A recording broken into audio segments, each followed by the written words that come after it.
Shalom Jemaat Tuhan, sebentar lagi kita akan mendengarkan pendalaman Alkitab yang akan disampaikan oleh Bapak Pendeta Henok Edi. Selamat menyaksikan. Shalom, puji Tuhan Bapak Ibu Saudaraku yang saya kasihi. Kembali ya kita belajar tentang teologi tentang Roh Kudus. Dalam istilah teologi adalah pneumatologi. Nah, dalam perjumpaan kita kali ini saudaraku, kita akan belajar untuk melihat satu bagian yang seringkali jadi perdebatan, yaitu baptisan Roh Kudus dan karunia Roh Kudus. Yang lalu sudah disinggung sedikit ya tentang penuh Roh Kudus ya. Jadi saya tidak terlalu menekankan lagi. Kita coba fokus dua hal ini tentang baptisan Roh Kudus dan karunia Roh Kudus. Nah, mari kita siapkan hati kita. Kita berdoa ya. Mari kita berdoa Bapak Saudaraku. Bapa kami dalam sorga, kami bersyukur buat waktu yang sudah Kau berikan bagi kami untuk kembali kami belajar firman-Mu. Kami mohon pimpinan Roh Kudus, Engkau ambil bagian dalam pembelajaran kami tentang teologi tentang Roh Kudus secara khusus.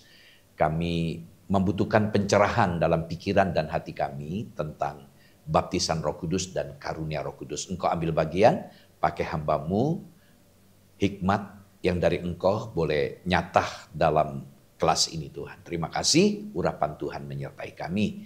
Dalam nama-Mu Tuhan Yesus kami berdoa. Haleluya. Amin. Puji Tuhan Bapak Ibu Saudaraku yang saya kasih dalam Tuhan Yesus Kristus. Ketika kita berbicara tentang baptisan Roh Kudus dan karunia Roh Kudus, apa yang ada dalam pemikiran kita Bapak Ibu Saudaraku?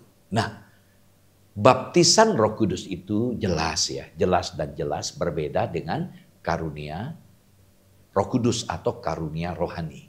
Nah, baptisan Roh Kudus itu menjadikan seseorang yang beriman kepada Yesus ya menerima tubuh Kristus, artinya sah sebagai warga kerajaan Allah.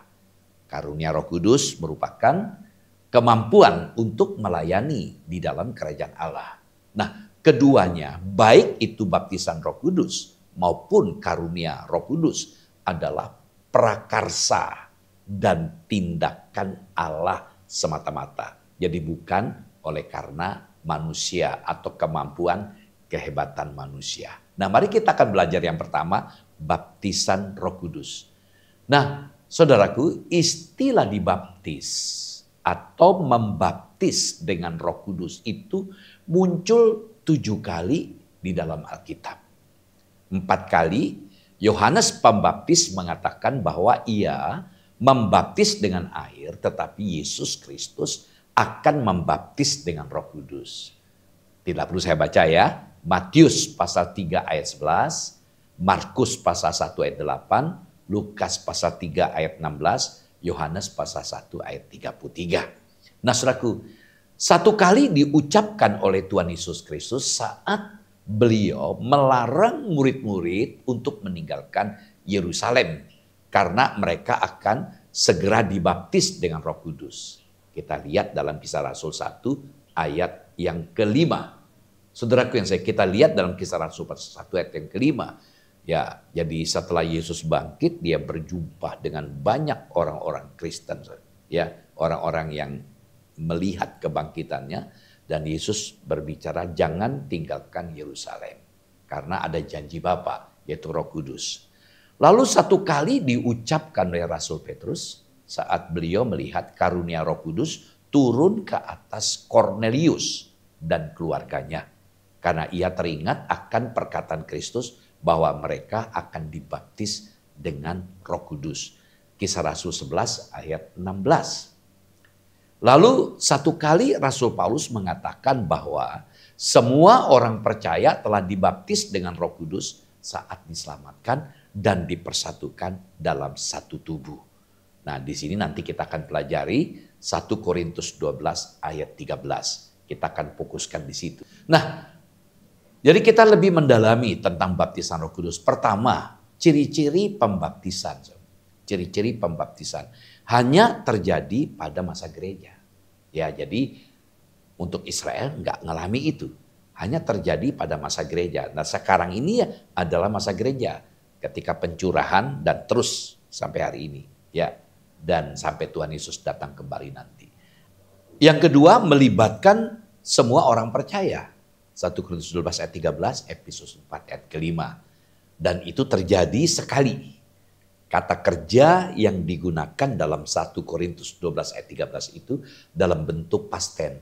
Dalam bahasa Yunani bentuk aorist tense. Sekali terjadi. Nah, mari kita baca ayat ini 1 Korintus 12 ayat 13. Sebab dalam satu roh kita semua, baik orang Yahudi maupun orang Yunani, baik budak maupun orang merdeka, telah dibaptis menjadi satu tubuh dan kita semua diberi minum dari satu roh.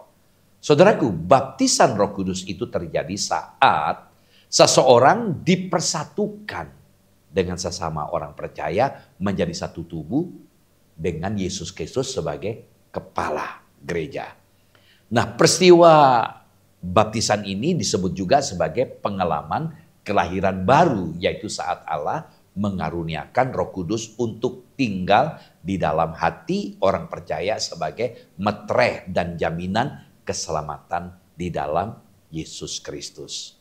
Bisa kita pelajari itu dalam 2 Korintus pasal 1 ayat 22, 2 Korintus pasal 5 ayat yang kelima, Efesus 1 ayat 14. Di situ kita lihat dalam Efesus 1 14, Roh Kudus itu memeteraikan kita dan sebagai jaminan down payment. Sudah kita bahas yang lalu. Jadi baptisan Roh Kudus bukan dialami, perhatikan, oleh sebagian orang percaya saja. Tidak, semua orang percaya. Jadi di sini baptisan Roh Kudus dialami oleh semua orang percaya, sudah mengalami. Jadi orang-orang percaya itu pasti sudah mengalami namanya baptisan Roh Kudus. Kapan? Saat dia dilahirkan kembali. Nah, 1 Korintus 12 ayat 13. Jadi baptisan Roh Kudus adalah penerimaan Roh Kudus. Ini hanya terjadi sekali saja. Karena sekali Roh Kudus itu masuk, ia tidak akan keluar selama-lamanya. Dalam Yohanes 14 ayat 16 dikatakan, seorang penolong yang lain, ia menyertai kamu selama-lamanya. Jadi pendiaman Roh Kudus bersifat permanen. Tetapi kepenuhan Roh Kudus, nah kita singgung sedikit ya. Ketika kita bicara tentang penuh Roh Kudus itu tidak sekali. Harus terjadi berulang-ulang kali. Karena itu kita diminta oleh Paulus dalam Efesus 5:18, hendaklah ya kamu dipenuhi oleh Roh Kudus. Artinya terus-menerus, bentuk present tense, bentuk kala kini terus-menerus. Tapi baptisan Roh hanya sekali. Jadi kita melihat, ini terlihat dari fakta kitab suci bahwa Petrus mengalami kepenuhan Roh Kudus itu berulang-ulang. Kisah 2 ayat 4, ketika Pentakosta Roh Kudus turun memenuhi mereka. Lalu kisah 4 ayat 8 dialami lagi, kisah 4 ayat 31 dialami lagi. Jadi berulang-ulang. Nah saudaraku, jadi roh itu membaptis. Nah kata baptis dari kata Yunani baptisu itu memiliki dua arti. Dua arti. Secara harfiah menenggelamkan. Mengapa gereja kami mengajar baptisan itu adalah selam, menenggelamkan. Nah lalu secara harfiah tadi menenggelamkan, secara kiasan itu diidentifikasi dengan baptis roh, berarti diidentifikasikan dengan Roh Kudus. Jadi baptisan Roh Kudus adalah tindakan Allah yang dengannya ia mengidentifikasikan orang-orang percaya dengan Tuhan Yesus, Sang Kepala Gereja, dan membentuk tubuh rohani Kristus di dunia. Nah kalau kita melihat 1 Korintus pasal 12, ayat 12 sampai 14, di situ bagaimana Paulus memberikan analogi gambaran tubuh Kristus. Ada yang tangan, ada yang kaki, ada yang kepala, ada mata, ya seluruh anggota tubuh.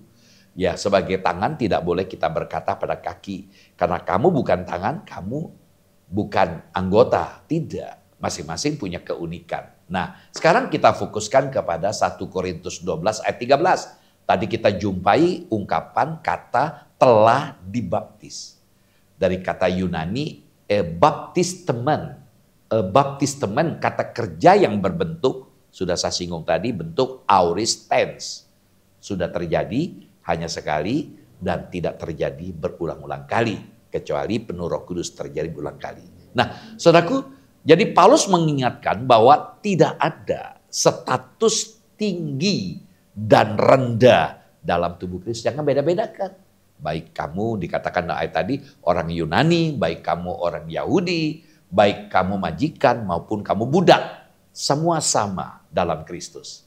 Jadi mereka sama dan satu dalam Kristus. Mereka dibaptis menjadi satu tubuh dan diberi minum dari satu roh.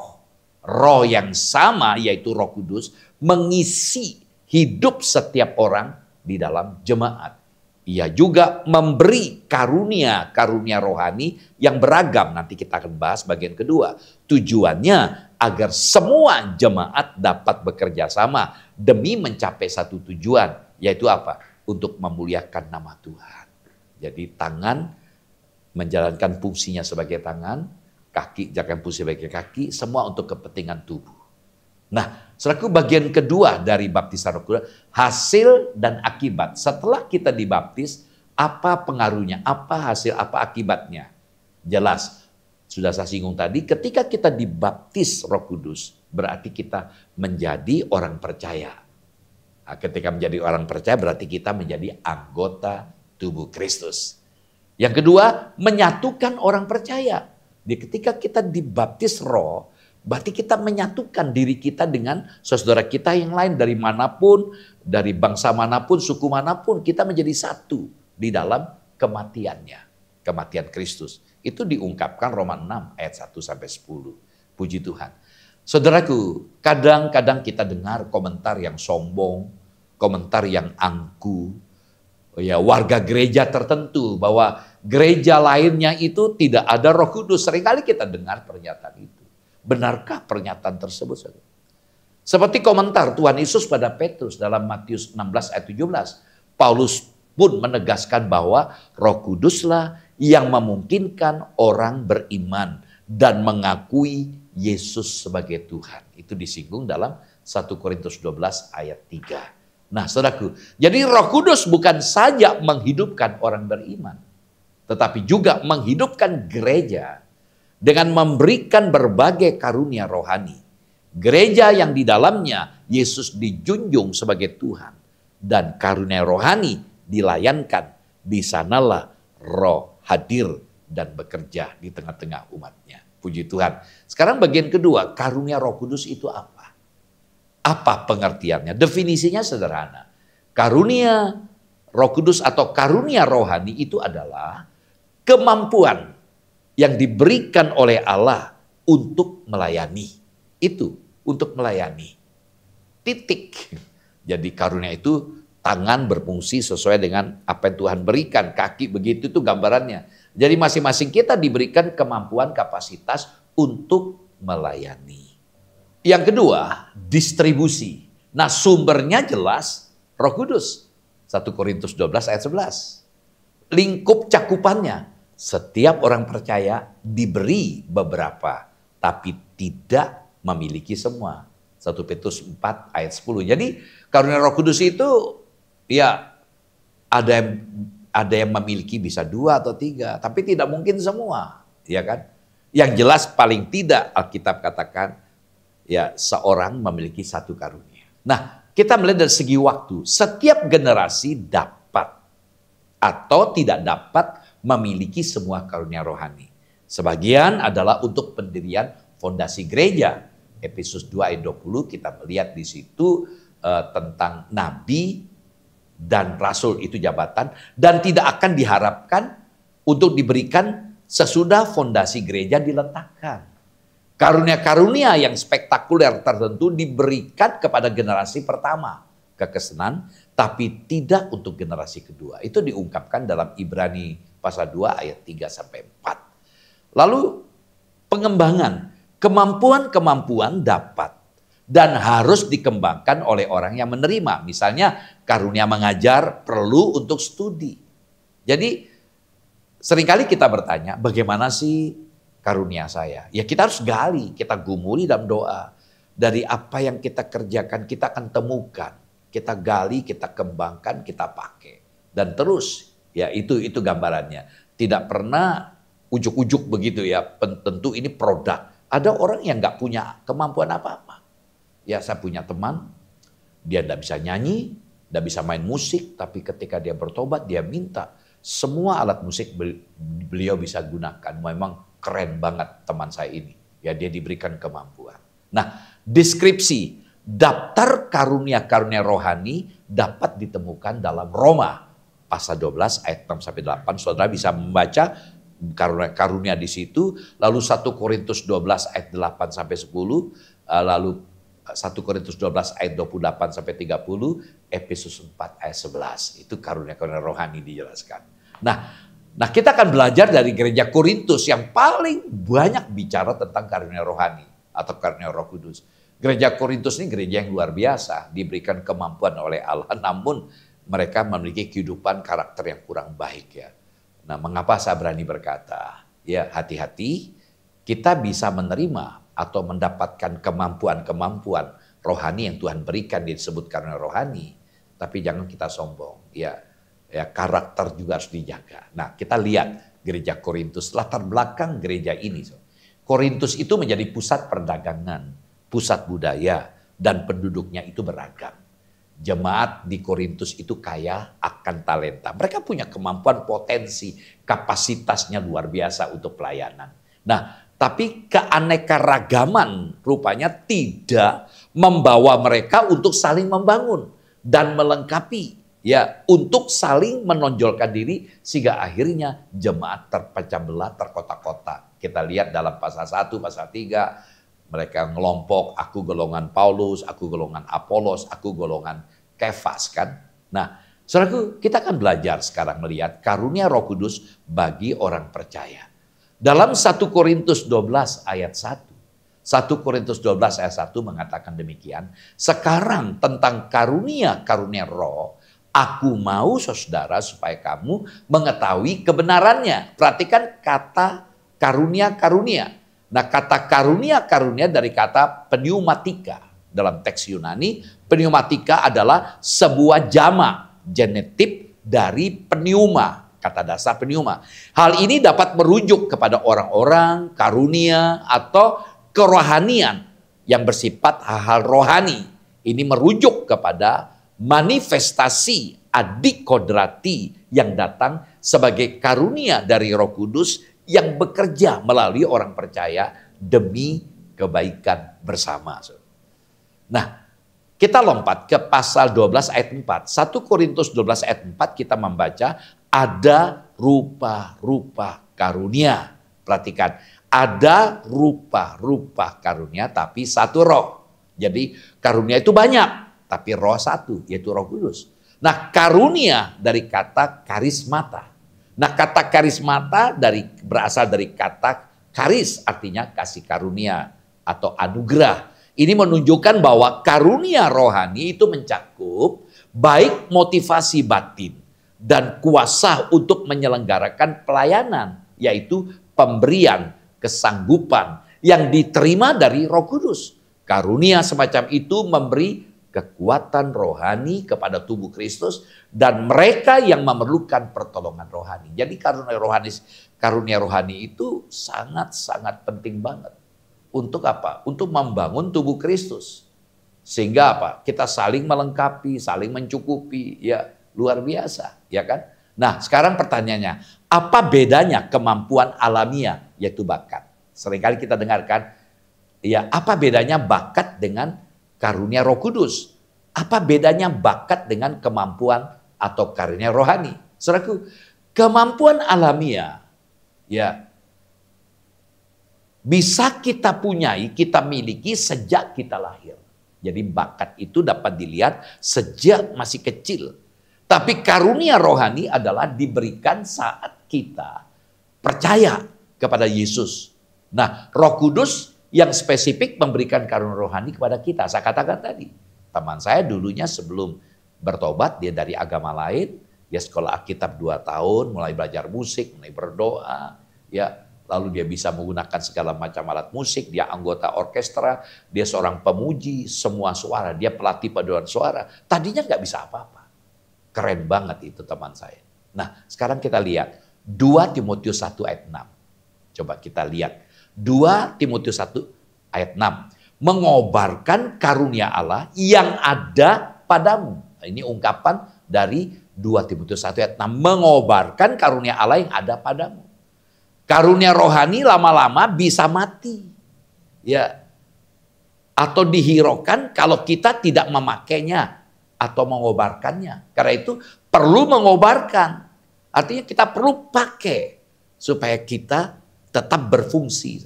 Nah, ini kita lihat daftar-daftar, tidak usah saya baca secara detail ayat-ayatnya. Ada karunia berkata dengan hikmat, karunia berkata dengan pengetahuan, karunia iman, karunia penyembuhan, karunia mengadakan mujizat, karunia bernubuat, karunia membedakan roh, karunia berkata-kata bahasa roh, karunia menafsirkan bahasa roh, ya, karunia memimpin, karunia rasul, karunia pengajar, karunia menolong, karunia memimpin, karunia pelayanan, karunia menasehati, karunia memberi atau membagi-bagikan, karunia menunjukkan kemurahan, karunia gembala, karunia penginjil. Nah, itu kira-kira karunia. Ada banyak bisa muncul juga. Bahkan ada juga karunia melajang. Jadi orang yang tidak menikah juga itu juga bagian dari karunia. Nah, saudaraku, Tuhan memberikan karunia rohani kepada setiap orang.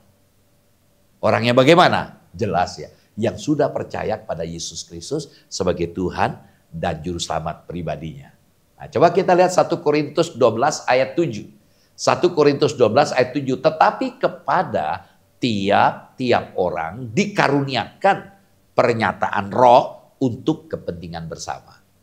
Ya, untuk kepentingan bersama. Jadi tiap-tiap orang diberikan karunia untuk kepentingan bersama. Jangan merasa untuk diri kita. Jangan pernah kita sombong oleh karena kemampuan kita. Kemampuan itu untuk dibagikan supaya tubuh itu berfungsi. Bayangkan ya. Ya terutama bapak-bapak atau ibu yang sudah sepuh, sudah umur tua. Kita melihat fungsi tubuh kita sudah bermasalah. Bayangkan. Karena bermasalah muncullah penyakit macam-macam. Begitu juga dalam tubuh Kristus. Kalau nggak berfungsi, ya hanya orang tertentu yang menggunakan kapasitasnya, maka tubuh itu nggak berfungsi, nggak sehat. Ya kan? Nah, kita lihat di sini 1 Petrus 4 ayat 10. 1 Petrus 4 ayat 10 dikatakan sesuai dengan karunia yang diperoleh tiap-tiap orang. Berarti tiap orang memperoleh karunia Roh Kudus. Karunia di sini menggunakan kata karisma. Ini diberikan Tuhan dengan cuma-cuma. Karisma itu berasal dari kata dasar bahwa diberikan cuma-cuma. Anugerah dari Tuhan yang disebut karis tadi. Puji Tuhan. Nah, jadi kalau kita melihat 1 Korintus pasal 12, intinya adalah banyak anggota tapi satu tubuh. Coba kita cermati. 1 Korintus 12 ayat 12. Karena sama seperti tubuh itu satu. Dan anggota-anggotanya banyak. Dan segala anggota itu sekalipun banyak merupakan satu tubuh. Demikian pula Kristus. Saudaraku, ayat ini menekankan kesatuan di tengah keragaman. Jadi ada berbeda-beda. Ya, teh bukan tuh bikin kotak-kotak berbeda-beda. Ya, kita sadar berbeda ini supaya kita masing-masing bisa menikmati keberbedaan itu. Jadi fokus bukan pada suatu bagian, tetapi pada fungsi secara keseluruhan, bukan bersifat personal atau individu, tapi keluarga. Saya katakan tadi, tubuh itu bisa menikmati dari fungsi anggotanya. Nah, kita lihat sekarang 1 Korintus 12 ayat 3. Ini luar biasa. Saya katakan tadi yang bisa mendapatkan karunia Roh Kudus, bahkan baptisan Roh Kudus kalau dia percaya kepada Yesus. Nah, ayat ini memberikan jawaban. 1 Korintus 12 ayat 3. Karena itu aku mau meyakinkan kamu bahwa tidak ada seorang pun yang berkata-kata oleh Roh Allah dapat berkata terkutuklah Yesus. Dan tidak ada seorang pun yang dapat mengaku Yesus adalah Tuhan selain oleh Roh Kudus. Jadi orang itu mengaku bahwa Yesus Tuhan oleh karena Roh Kudus yang ada dalam diri orang itu. Jadi kita melihat di sini kriteria negatifnya terkutuklah Yesus. Enggak mungkin kalau kita punya Roh Kudus. Kriteria positif Yesus adalah Tuhan. Ini mengacu kepada ucapan yang muncul dari dalam hati ini. Ya kan? Nah, saudaraku yang saya kasih. Jadi dalam 1 Korintus 12 ayat 13, saya baca ulang ayat ini. Sebab dalam satu roh kita semua, baik orang Yahudi maupun orang Yunani, baik budak maupun orang merdeka, dikatakan telah dibaptis menjadi satu tubuh dan kita semua diberi minum dari satu roh. Perhatikan kata telah dibaptis, baptismen, jadi kata kerja yang berbentuk aorist tense, artinya sudah terjadi hanya sekali dan tidak terjadi berulang kali. Puji Tuhan. Nah, baptisan roh itu merupakan kegiatan Roh Kudus untuk apa? Untuk inisiasi seseorang yang baru percaya kepada Yesus ke dalam tubuh Kristus. Apa arti inisiasi?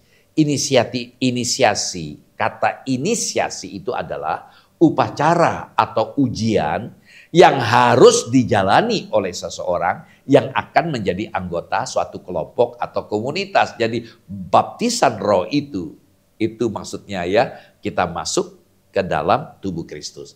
Sebab dalam satu roh kita semua dikatakan, baik orang Yahudi maupun orang Yunani, baik budak maupun orang merdeka, tidak ada lagi pembedaan. Meskipun ada perbedaan. Tidak ada lagi hambatan manusia secara duniawi di antara mereka yang percaya pada Kristus. Karena sama-sama kita dalam Kristus, kita sadar kebersatuan kita ini memang ada perbedaan. Namun perbedaan itu supaya kita bisa berfungsi. Sadari ini. Ya, kita hargai unity. Nah, saudaraku yang saya kasih, Roh Kuduslah yang memungkinkan orang beriman dan mengakui Yesus sebagai Tuhan. Tugas Roh Kudus, kalau kita belajar Yohanes 16 ayat 8 sampai 14, menginsapkan dunia akan dosa dan menarik orang-orang kepada Kristus. Tidak ada manusia yang sudah jatuh dapat berbalik kepada Allah tanpa bantuan Roh Kudus. Yohanes 6 ayat 44 dan 65. Jadi Roh Kudus bukan saja menghidupkan orang beriman, tapi juga menghidupkan gereja dengan memberikan berbagai macam karunia rohani. Puji Tuhan. Saudaraku, kita sudah belajar ya, paling tidak kita memahami baptisan Roh Kudus itu adalah sebuah baptisan yang membuat kita masuk ke tubuh Kristus karena kita percaya pada Yesus. Karunia rohani adalah kapasitas kita untuk mengambil bagian dalam tubuh Kristus. Karena itu di gereja tidak boleh jadi penganggur. Jalankanlah fungsi kita sehingga gereja itu menjadi sehat. Saudara ngambek tidak menggunakan kapasitas, maka gereja itu pasti tidak sehat. Kalau gereja mau hidup berkembang, semuanya harus terlibat menggunakan kapasitas yang sudah diberikan. Tetapi kalau Bapak Ibu Saudara belum menemukan, doalah. Ya, lalu digali, dicari. Nah, bagaimana caranya? Dengan melakukan sesuatu, ambil bagian apa yang bisa. Lalu disitulah kita belajar menggali dan kita sesuai dengan firman Tuhan. Kalau kita setia dari perkara kecil, maka Tuhan berikan tanggung jawab yang besar. Di situ kita akan temukan potensi kita di mana dan ditekuni terus. Ya, lalu setelah kita temukan, kita kembangkan dengan belajar dan melatih diri dan terus kita pakai sehingga Tuhan dipermuliakan. Amin. Mari kita berdoa. Bapa, kami bersyukur buat firman-Mu yang boleh kami terima. Biarlah firman-Mu boleh menambah wawasan kami, agar kami bersyukur senantiasa kalau kami boleh ada dalam Engkau, di mana Roh Kudus ada bersama kami, bahkan Roh Kudus memberikan kemampuan pada kami untuk ambil bagian dalam pelayanan pekerjaan-Mu. Terima kasih, berkati seluruh teman-teman kami yang sedang belajar. Dalam nama-Mu Tuhan Yesus kami berdoa, haleluya, amin. Shalom, sampai jumpa lagi, Tuhan Yesus memberkati. Terima kasih Jemaat Tuhan telah mengikuti pendalaman Alkitab kali ini. Semoga renungan hari ini dapat menjadi berkat bagi kita. Sampai jumpa di pendalaman Alkitab mendatang. Tuhan Yesus memberkati.